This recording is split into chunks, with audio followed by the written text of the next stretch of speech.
ఏమైనా చేసేదను ఈ వాక్యము వ్యర్థమైంది కాదు.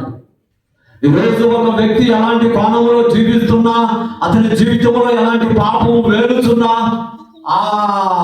ఆ నూతనమైనటువంటి హృదయాన్ని దేవుని పిల్లలకు దేవుడు అనుగ్రహించుడగా ఈరోజు నేను ఆ నూతన హృదయము కలిగి ఉన్నానా? ఈరోజు కఠినమైనటువంటి ఆ మనసు సిలువలో ఎదిగింది.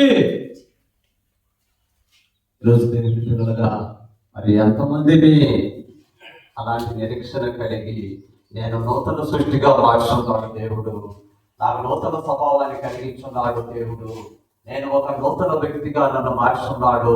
ఈ రోజున మనందరినీ ఒక నూతన వ్యక్తులుగా మార్చున్నాడు దేవుడు.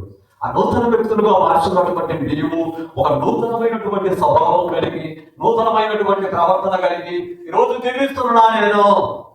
నేను జీవిస్తున్నా అలాంటి జీవితం కలిగి అని జ్ఞాపకం చేసుకోవాలా. ఈరోజు ఏ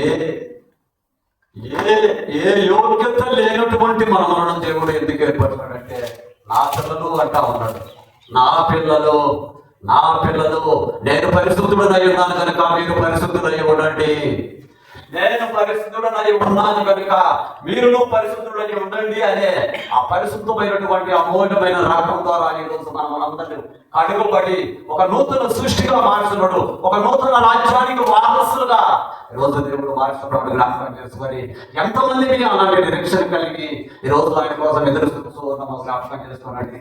2వ కొరింథీ పత్రిక 5వ అధ్యాయంలో 17వ వచనంలో, కాగా ఆయన పడిన నా యందు ఉన్న ఎడల వాడు నూతన సృష్టి, కాగా ఎవడైనా నా యందు ఉన్న ఎడల వాడు నూతన సృష్టి, పాతవి గతించును సమస్తము కొత్తవను. ఈరోజు దేవుని పిల్లలుగా ఆయన అమూల్యమైనటువంటి రక్తంతో కడగబడినటువంటి మనము ఎంతమంది నేను నూతన వ్యక్తిని, నూతన స్వభావం కలిగినటువంటి ఒక వ్యక్తిని అని ఈరోజు ఎంతమంది భయపడుతూ ఉన్నాము దేవుడు అంటే ఒకసారి ఆలోచన చేయాలి. కానీ ఎందుకు నిన్ను నూతన సృష్టిగా మార్చినాడు అంటే, మరి నూతనమైనటువంటి ఆ జెరూసలేము పరిశుద్ధ పట్టణము భర్త కొరకు అలంకరించబడి పెళ్లి కుమార్తె వల్ల దిగి వస్తుంది కనుక ఆ నూతనమైనటువంటి రాజ్యంలో నా కుమార్తెలు ఉండాలి అన్నటువంటి నిరీక్షణ కలిగే నేను ఒక నూతన సృష్టిగా మార్చుతూ ఆ నూతన రాజ్యంలోనికి. ప్రకటన గ్రంథము 21వ అధ్యాయంలో 2వ వచనం, అందుకే నేను కొత్త ఆకాశమును కొత్త భూమిని సూచితిని, మొదటి ఆకాశము మొదటి భూమి గతించిపోయాను, సముద్రమును ఇంకా లేదు. మరి నూతనమైనటువంటి యెరూషలేము ఆ పరిశుద్ధ పట్టణము తన భర్త కొరకు అలంకరించబడి పెళ్లి కుమార్తె వలె పరలోక రాజ్యం నుంచి దిగి వచ్చుట సూచితిని. నిన్ను నూతన సృష్టిగా మార్చున్నటువంటి ఆయన ఆ నూతన రాజ్యాన్ని ఇవ్వడం కోసమే ఈరోజు నిన్ను ఒక నూతన సృష్టిగా మార్చున్నాడు. కాబట్టి దేవుడు ఎంతవరకు నీవు నూతన స్వభావం కలిగి ఉన్నావు, ఎంతవరకు నువ్వు నూతన బుద్ధి కలిగి ఉన్నావు, ఎంతవరకు ఆ నూతనమైనటువంటి పరిశుద్ధ ఆత్మైనటువంటి జీవితం కలిగి ఉన్నా నేను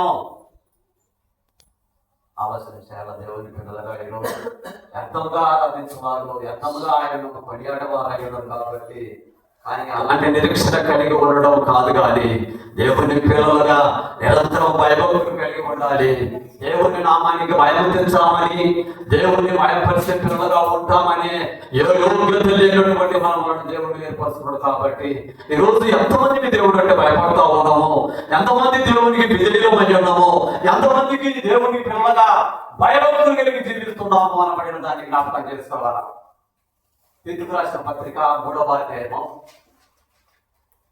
3వ వచనం నుంచి 2వ వచనం నుంచి చదువుకున్నాం.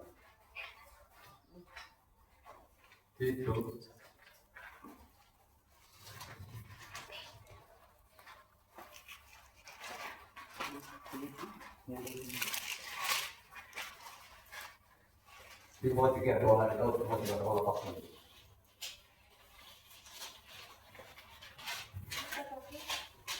3వ అధ్యాయము 2వ వచనం చదువు.